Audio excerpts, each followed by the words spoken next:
We won that talent show. The crowd went wild that night. They were very impressed. Joe Jackson was also impressed. Before, he'd whipped Tito for playing his guitar, but now he threw himself into managing the boys' careers. We had to know that they were good. We had to know that they could win talent shows, and we rehearsed them so they could be the best.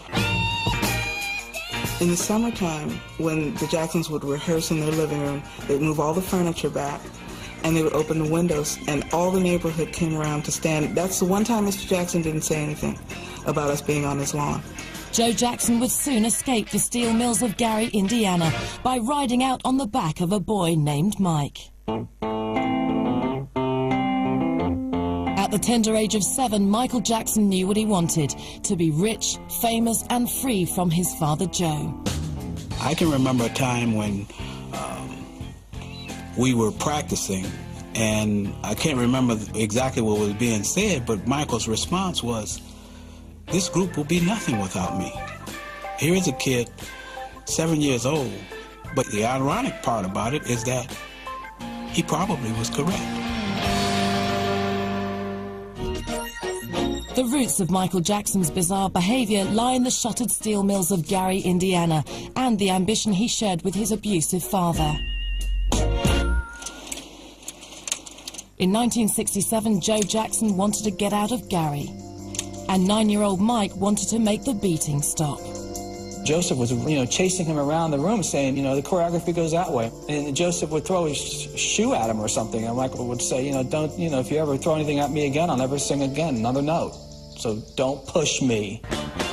The combination of Michael's 9-year-old ego and Joe's attacks on his son's self-esteem was explosive. Little Mike quickly became the hardest working kid in show business. Michael, as a child, would always make one more spin. He would run all the way to the edge of the stage, slide, stop, and just do things that were cutting edge and risky almost. Even at 5 or 6 years old, he had really been studying Jackie Wilson. He had been studying James Brown. But not only would he move his feet like James Brown, but he'd keep on moving. And he'd keep on moving. He'd move, and you'd almost have to say, "That's enough, Mike." He wouldn't stop. He just kept dancing. Joe Jackson stripped Michael of things most kids take for granted. Late-night gigs kept him up on school nights. Rehearsals kept him away from his friends. And in doing so, he probably restricted some of the things, outside things, that Michael should have been enjoying as a normal boy coming up. This was an ordeal. This is something that most kids just don't do.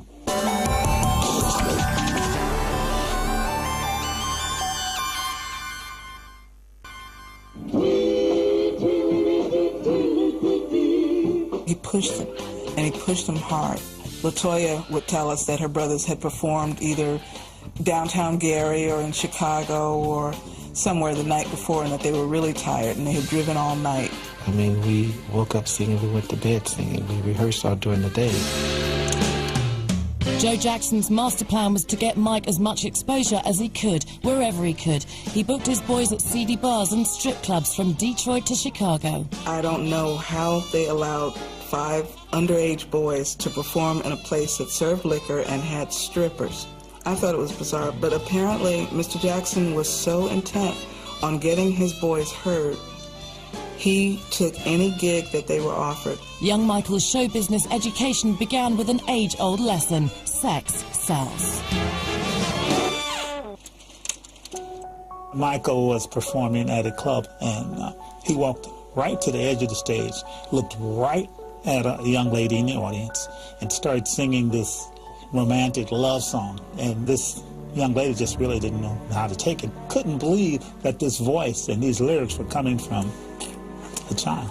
We realized at a very early age that if you really wanted to please adults, you had to sort of appeal to their prurient side. But for Michael, a devout Jehovah's Witness, a conflict was brewing between doing what his father wanted and what his mother told him was God's will. Sex, ambition, and music were works of the devil, and Mike was wallowing in all three. Jehovah's Witnesses have put forth many directives when it comes to music. If there's any reference to sex, anything that conflicts with their belief, that opens them up to Satan While the Devil's music troubled Michael's soul, it caught the ear of Motown's Berry Gordy. In 1969, the Jacksons traded the grey of Gary for the sunshine of LA, thrusting 11-year-old Mike on a stage bigger than any he'd been on before.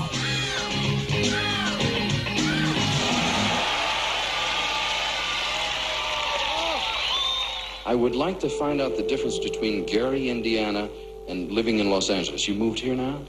Yes, well, it's pretty sunny out here. I like it a little bit better. Do you dig it? Yeah, it's cold in Indiana. Katherine Jackson knew that Michael's music violated Jehovah's law, but once she felt the warmth of Los Angeles, she wanted to get out of